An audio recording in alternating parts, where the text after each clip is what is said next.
아브라함이 하나님 말씀에 순종해서 이스마엘을 처리하고 쫓았을 때 하나님은 한 가지의 사건을 허락해 주십니다. 그 사건이 오늘 바로 본문에 기록되어 있는 내용이죠. 어느 날 아비멜렉이, 그랄의 왕 아비멜렉이 군대 장관 비골을 대동하고 아브라함을 찾아옵니다. 그리고 동맹을 제안합니다. 그 동맹에 아브라함은 양과 소를 주면서 제안을 받아들이죠. 이 동맹에서 아비멜렉이 먼저 아브라함을 찾아와서 불가침 협정 조약을 맺자고 제안을 하는데 딱 한 가지만 요구해요. 아브라함에게. 딱 한 가지가 뭐냐 하면 네가 이 땅에서, 내 땅에서, 우리 땅에서, 이 그랄 땅에서 살아도 되는데 이 땅에서 살려면 전에 나에게 네가 거짓말한 것처럼 다시는 거짓말하는 일이 없도록 하나님의 이름으로 맹세해달라. 그 한 가지만을 요구하고 조약을 제안해요. 이 제안을 듣고 아브라함은 아비멜렉에게 소와 양을 주면서 계약을 체결하죠. 그리고 이 계약을 통해서 아브라함은 이제 공식적으로 그리고 안전하게 그랄 땅에서 살 수 있는 여건을 허락받게 되는 것입니다. 사실 이것은 아브라함이 계획하거나 그리고 기대한 바가 아니에요. 전혀 예상 밖의 일이 이스마엘을 쫓아내고 나서 하나님에 의해서 허락되고 있는 것입니다. 아브라함이 그랄 땅에 처음 이주해 올 때도 이 땅에서 이렇게 안정된 여건을 허락받고 비교적 오랫동안 살 수 있을 것이라는 생각은 꿈에도 갖지 못했습니다. 그런데 하나님께서 전혀 예상 밖에 이렇게 그랄 땅의 왕이 직접 아브라함을 찾아와서 우리와 함께 살아도 좋다. 평화 협정 조약을 제안하고 이 땅에서 얼마든지 안전하게 살 수 있는 공식적인 여건을 열어주고 있는 것 아브라함이 경험하고 있는 것입니다. 지금까지 우리가 쭉 살펴보고 확인한 것처럼 아브라함이 그랄 땅에 와서 특별히 애를 쓴 거 없어요. 특별히 내가 하나님의 자녀답게 살아야 되겠다라고 그렇게 노력하고 막 그렇게 수고한 것이 별로 없어요. 오히려 그가 그랄 땅에 와서 한 것이 두드러진 것이 뭡니까? 사라를 누이라고 속이고 그 사라를 아비멜렉에게 첩으로 내어준 것, 그 외에는 이 창세기 본문에 두드러지 있는 사건이 하나도 없습니다. 그런데 하나님은 오히려 그 아브라함의 연약함을 통해서 아비멜렉에게 하나님의 하나님 되심을 분명히 드러내 보이셨어요. 이 아브라함의 뒤에는 이 하나님이라는 분이 계시구나. 아비멜렉이 혼쭐이 나죠. 아브라함의 아내 사라를 데리고 와서 혼쭐이 납니다. 그리고 아브라함의 기도 때문에 그런 연약한 아브라함을 선지자로 삼으셔서 아비멜렉의 집안의 태를 여시는 이 아브라함의 기도를 통하여 아브라함의 하나님이 어떤 분인지를 아비멜렉이 보고 경험하고 배우게 됩니다. 그래서 오늘 본문 22절을 보면 이 아비멜렉이 이런 말을 하지 않습니까? 22절 다시 보십시오. 그때 아비멜렉과 그 군대 장관 비골이 아브라함에게 말하여 이르되 네가 무슨 일을 하든지 하나님이 너와 함께 계시도다. 아비멜렉이 그걸 본 거죠. 무슨 일을 하든지 아비멜렉이 본 것이 뭐예요? 아브라함이 좋은 일 하는 거 본 게 아니에요. 무슨 일을 하든지 여기에는 아브라함이 아내를 누이라고 속이고 자기에게 첩으로 내어준 것, 그것입니다. 근데 그 일을 하는데 놀랍게도 하나님이 그런 아브라함과 함께 하시는 것을 그가 본 거예요. 그 이유 하나 때문에 왕이, 한 나라의 왕이 일개 족장에 불과한 아브라함에게 스스로 찾아와서 무엇을 지금 제안한다고요? 공개적인 협정을 제안한다고요. 당신이 이 땅에서 얼마든지 살아도 되지만 여기서 살려면 다시는 거짓말 하지 말라. 네가 한 그 거짓말 때문에 나와 내 집안이 너의 하나님께 얼마나 혼쭐이 났는지 너는 잘 모를 것이다. 그런데 다시는 그렇게 거짓말하지 않고 그렇게 살 수 있다면 이 땅에 얼마든지 살 수 있도록 내가 길을 열어주고 그리고 공식적으로 나의 파트너가 될 수 있도록 이 조약을 맺어주겠다. 이렇게 제안을 한 거예요. 누구 때문에 그렇다고요? 아브라함의 선함이나 아브라함이 그 땅에서 좋은 일을 많이 하고 평판을 잘 받아서 그래서 아비멜렉이 이렇게 얘기해. 이 사람은 놓쳐서는 안 되겠구나. 이 사람과 파트너 하는 것이 우리나라에 그리고 나 개인에게 정말 유리하고 정말 이 사람을 놓치면은 땅을 치고 후회하겠구나. 그런 결정에서 찾아온 게 아니고 이 사람이 여기에서 산다면 나의 뜻과 상관없이 이 아브라함이라는 사람이 내 땅에서 산다면 적어도 이 사람과는 조약을 맺어야 되겠구나. 누구 때문에요? 아브라함 때문이 아니고 아브라함의 하나님 때문이에요. 네가 무슨 일을 하든지 너와 함께 계시는 하나님을 내가 보았기 때문에 네가 다시는 이 땅에서 거짓말하지 않는다는 그 맹세를 하나님의 이름으로 하기만 한다면 조약을 맺자는 거예요.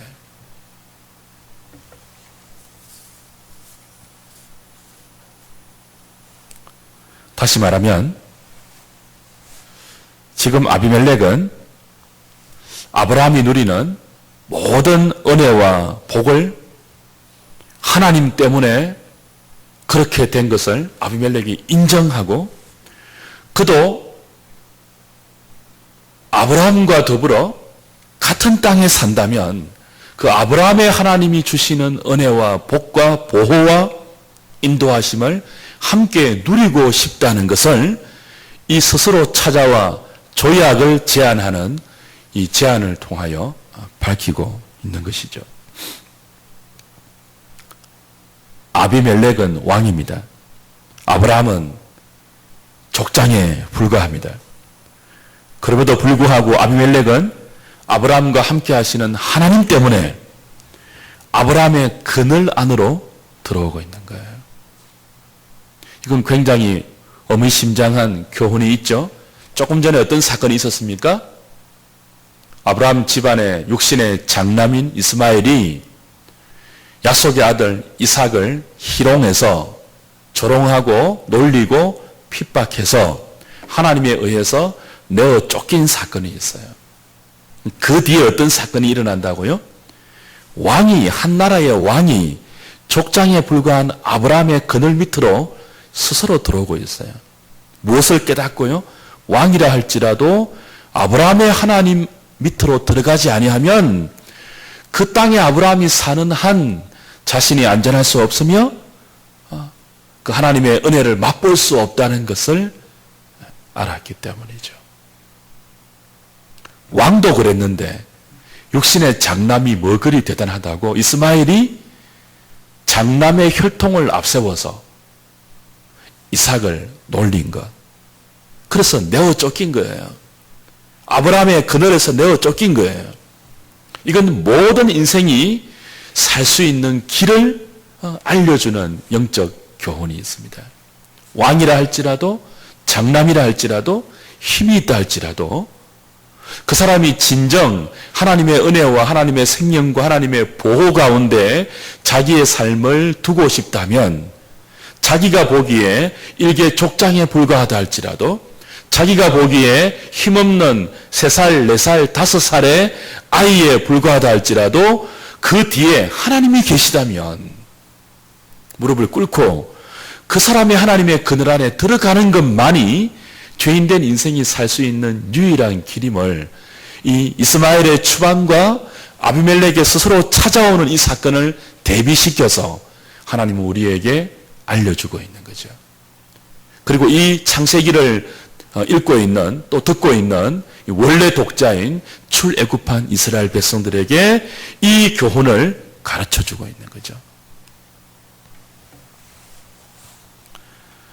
주 안에 사랑하는 여러분, 우리 오늘 이 아비멜렉이 스스로 아브라함을 찾아와서 아브라함의 하나님의 그늘 아래 자기 자신을 낮추고 있는 이 사건을 보면서 하나님 백성에게는 하나님이 특별하게 허락하시는 이방인들에게 혹은 다른 사람들에게 우리가 하나님 백성 되었다는 그것 때문에 하나님이 허락하시는 권위와 인정과 안정된 삶을 주시는 때가 있다는 것을 배우게 됩니다. 이게 아브라함이 막 애써서 노력하고 고군분투해서 얻은 기회가 아니에요. 아브라함이 아비멜렉과 어떻게 하든지 계약을 좀 맺어서 한 건 계약을 좀 따서, 그죠? 거기에서 그 나오는 모든 혜택을 누리기 위해서 치밀하게 계획을 하고 치밀하게 어떤 과정을 밟아서 아비멜렉과 빵빠레 가운데 계약을 체결한 게 아니에요. 전혀 예상 밖에 기대하지도 않았는데 어느 날 아비멜렉이 찾아온 거예요. 그리고 정말 지금 우리식으로 말하자면은 엄청난 계약을 하나 툭 던져주고 가는 거예요. 그리고 그 계약 때문에 아브라함은 이 그랄 땅에서 오랫동안 안정되고 편안한 삶을 누리게 되는 거죠. 그리스도인이라고 늘 불안정하게 살 필요는 없잖아요. 늘 세상에 주눅들어 살 필요는 없잖아요. 늘 무시당하고 살 필요는 없지 않습니까? 때로 하나님께서 우리에게 안정된 집을 우리가 구하지 않았는데도 주실 때가 있고요. 직장을 주실 때가 있고 재물을 주실 때가 있고 다른 사람들 앞에 우리의 권위를 우리가 연약함에도 불구하고 세워주실 때가 있어요. 예상 밖의 은혜입니다. 예상 밖의 축복입니다. 더군다나 지금 이때는 아브라함이 그동안 잃어버리고 있었던 자기의 권리를 찾아오는 기회이기도 했습니다. 조금 뒤에 보면은 어떤 사건이 나와요? 아비멜렉이 그렇게 그 평화 불가침 조약을 제안했을 때 아브라함은 그것을 받아들일 뿐만 아니고 아비멜렉을 책망하고 있죠. 과거의 사건을 들어서 책망하고 있습니다. 그게 뭐예요?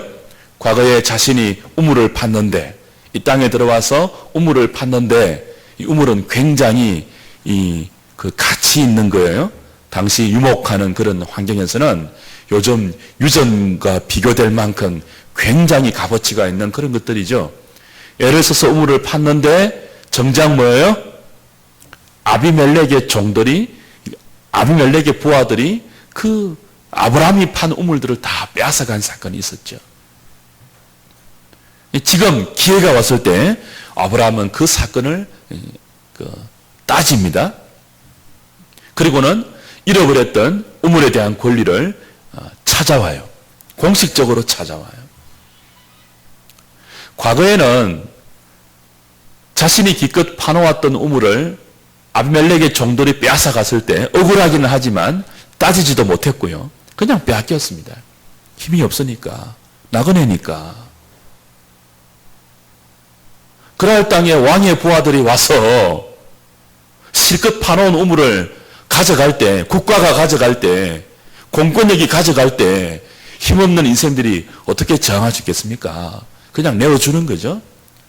근데 하나님이 때를 주시잖아요, 지금. 그거 다 천천히 따질 기회를 주세요. 너 과거에 이런 짓 했지 않느냐? 근데 무슨 조약이냐? 좋다, 조약을 맺기는 맺되 이거 어떻게 할래? 따지는 것입니다. 그리고 당당하게 우물을 찾아와요. 저 안에 사랑하는 여러분, 예상하지도 못한 기회가 하나님으로부터 아브라함에게 쏟아부어지고 있습니다. 오늘 하나님께서 저와 여러분들에게 우리 공동체 가운데 이런 특별한 예상 밖의 은혜를 좀 주시기를 소망합니다. 바라지도 않았는데 놀라운 계약을 안겨주시고 기대하지도 않았는데 그 땅에서 살 수 있는 안정된 삶의 기반을 주시는 거예요. 여건을 허락해 주시는 거예요. 집을 주시는 거예요. 직장을 주시는 거예요. 재물을 주시는 거예요.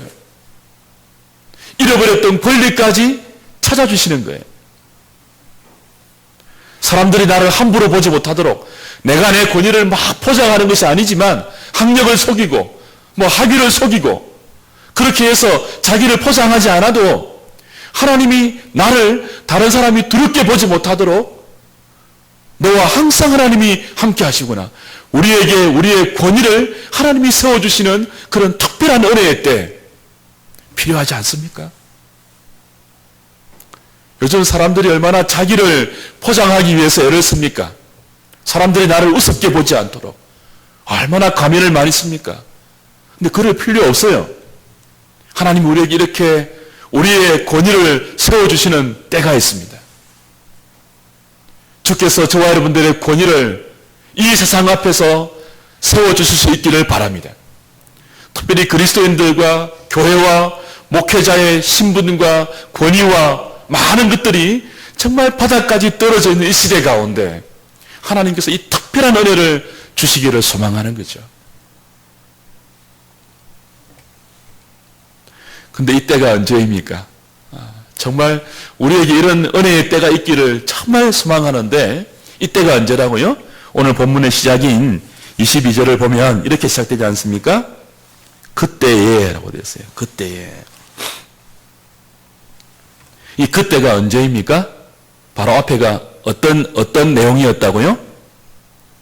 아브라함이 참 근심되었지만 육신의 장남인 이스마엘을 내어 쫓으라는 사라의 요구 앞에 많은 근심이 되었지만 하나님 말씀에 순종해서 이스마엘을 처리한 바로 그때예요. 바로 그때에 아비멜렉이 찾아온 거예요. 그러니까 이것은 하나님의 일방적인 은혜이지만 그러나 어떤 면에서는 뭐예요? 우리가 참 힘든 가운데서도 하나님 말씀에 정말 최선을 다해서 결단하고 순종했을 때 우리의 아비멜렉을 처리하는 그런 시간 뒤에 하나님이 주시는 놀라운 은총이죠. 내가 세우지 않아도 나의 권위를 하나님이 세워주시고 내가 막 찾지 않아도 필요한 삶의 여건을 하나님이 단단하게 다져주시고 그리고 그 삶의 기반 안에서 안정된 삶을 누릴 수 있도록 하나님이 복을 주시는 그 은혜. 우리의 삶에 이스마엘을 처리하고 이스마엘을 내어 쫓았을 때 하나님이 주셨던 은혜임을 다시 한번 기억할 수 있기를 바랍니다. 마지막으로 이 예상 밖의 은혜가 주어졌을 때 우리의 태도가 중요해요. 오늘 아브라함은 이 아비멜렉이 찾아와서 기대 밖의 계약을 제안하는 이 사건을 대하면서 아주 겸손한 태도와 겸손한 자세를 보이는 것을 볼 수 있습니다. 당시의 관례상 그 계약을 체결할 때는 세 가지 정도의 방식이 있습니다. 첫 번째는 우리가 하나님과 아브라함이 맺었던 계약을 통해서 배웠던 거죠. 목숨을 담보로 해서 언약 두 당사자가 굉장히 그 진중하고 그리고 아주 결연한 계약을 하는 방식이 있습니다. 짐승을 잡아서 그 짐승을 둘로 쪼개고 언약 당사자 두 사람이 함께 그 쪼갠 짐승 사이를 지나가면서 계약을 체결하는 것이었죠. 그 의미가 뭐였습니까? 누구든지 이 맹세를 깨뜨리면, 이 계약을 어기면 지금 우리가 지나갔던 이 짐승처럼 쪼개어져도 좋다, 죽어도 좋다, 목숨을 담보로 하는 그런 계약이 하나 있었고, 또 하나는요, 계약을 맺는 두 당사자가 서로 비슷한 사회적인 신분과 지위와 그리고 어떤 위치에 있을 때 이 계약을 밥을 먹으면서 하는 거예요. 밥을 먹으면서 함께 식사를 하면서 두 사람은 이제 이 파트너가 되었다는 것을 공개적으로 그 선포했던 그런 그 식사 계약이 하나 있었습니다. 밥을 먹을 때는 치지 않는 거죠. 전쟁하지 않는 거죠. 또 하나의 계약 방식은 오늘 아브라함과 아비멜렉에게 있는 이런 방식인데, 한 사람은 높고 한 사람은 낮을 때 종주 간의 계약에 이 계약이 많이 사용되었죠. 낮은 신분과 낮은 지위에 있는 사람이, 그죠? 높은 신분에 있는 사람들에게 선물을 주면서 이제 당신과 나는 계약 관계에 있습니다. 당신이 나를 보호하고 나는 당신의 보호 아래 들어가겠습니다. 그런 의미로 일종의 조공을 바치는 그런 계약이 있습니다. 오늘 본문에서 일방적으로 아비멜렉이 아브라함을 찾아와서 계약을 제안했지만 그 제안에 응하는 아브라함의 방식은 뭐예요? 이 짐승을 쪼개는 방식도 아니고 식사도 아니에요. 뭐예요? 자신이 아비멜렉에게 양과 소를 드리면서 계약에 응합니다. 그러니까 이 계약은 어떤 계약이에요? 높음이 있고 낮음이 있는 계약이에요. 두 사람이 동등하지 않다는 것을 스스로 인정하는 계약이에요. 그 일방적으로 뭘? 아브라함은 받지 않았어요. 아브라함이 아비멜렉에게 양과 소를 주었단 말이에요. 무슨 뜻이에요? 당신이 나보다 높습니다.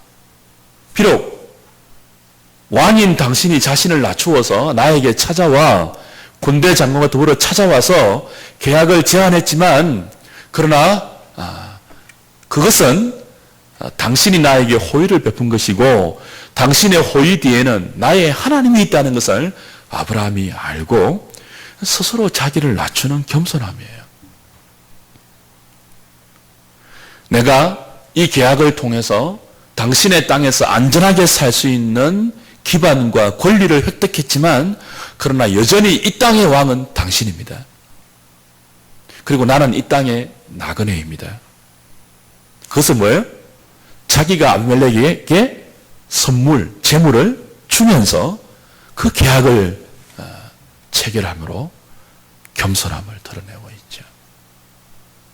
많은 경우 하나님께서 우리에게 존귀함을 주실 때, 사람들이 나를 우습게 보지 못하도록 나를 높여주실 때, 예상밖의 복과 예상밖의 은혜를 우리가 누릴 때 우리가 겸손하기는 참 쉽지 않습니다. 나에게 스스로 자기를 낮추는 어떤 상대방이 나를 통하여 나를 아주 높여주고 나를 우습게 보지 아니하고 정말 귀하게 여겨줄 때 그 사람 앞에서 나를 낮추는 것은 쉽지 않아요. 아브라함은 그렇게 하고 있습니다. 스스로 종의 계약을 맺고 있어요. 종의 계약을. 스스로 아비멜렉을 높이면서 여전히 당신이 왕입니다. 나는 당신 나라에 당신 땅에 나그네에 불과합니다. 자기의 나그네됨과 그리고 자기 뒤에 하나님이 있기 때문에 지금 아비멜렉으로부터 이런 대접을 받고 있다는 사실을 아브라함은 겸손한 계약을 맺으면서 잘 드러내고 있습니다. 말씀 맺을까요? 그래서 본문의 결론은 아브라함의 예배로 마무리가 됩니다. 이 뜻밖의 제안 앞에, 이 뜻밖의 은혜와 복 앞에 아브라함은 이 모든 것이 하나님의 은혜로 기인했다는 사실을 알고 겸손하게 계약을 수용하죠. 그리고 그 겸손한 계약 수용의 결론이 뭐예요? 하나님께 예배하는 것입니다. 그는 계약이 다 끝나고 나서 에셀 나무를 심습니다. 그리고 거기서 영생하시는 하나님의 이름을 부릅니다. 우리 이미 배웠죠? 창세기 12장과 13장, 나중에 26장 가면 이삭도 그걸 따라해요. 여호와 이름을 부른다는 것은 어떤 의미였습니까? 그슬로 올라가면은 누구죠? 에노스가 여호와 이름을 불렀죠.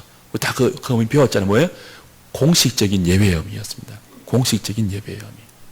숨어서 드리는 예배, 엄밀히 드리는 기도, 그게 아니고 뭐예요? 공식적으로 하나님을 인정하고 공식적으로 공개적으로 드리는 예배의 의미가 뭐예요? 그 땅에서 혹은 그곳에서 여호와의 이름을 불렀다는 거예요. 그러니까 아브라함은 이 브엘세바에서 하나님이 주시는 이 예상 밖의 은혜를 체험하고 그 모든 것들을 무엇으로 마무리 짓는다고요?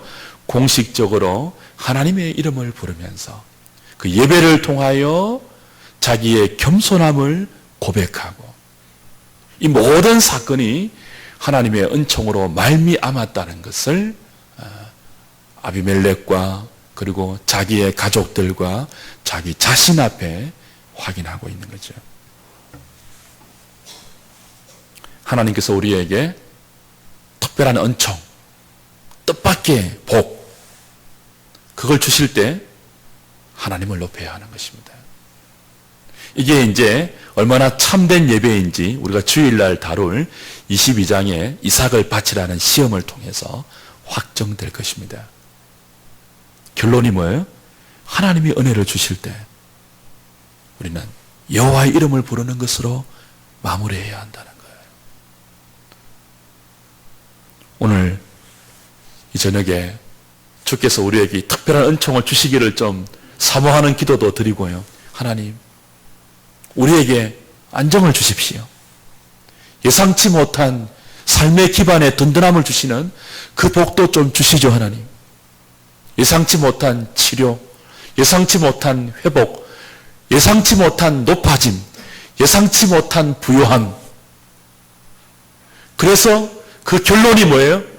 그래도 우리의 겸손함을 유지하면서 하나님의 이름을 높여드리고 이 모든 것이 하나님의 은총의 결과라고 예배할 수 있는 이 예배의 자리에서 우리의 삶에 공급해지는 하나님의 은총을 높이는 저와 여러분 되기를 기도하면서 이 은혜를 사모하는 우리 하늘의 공동체 되었으면 좋겠습니다.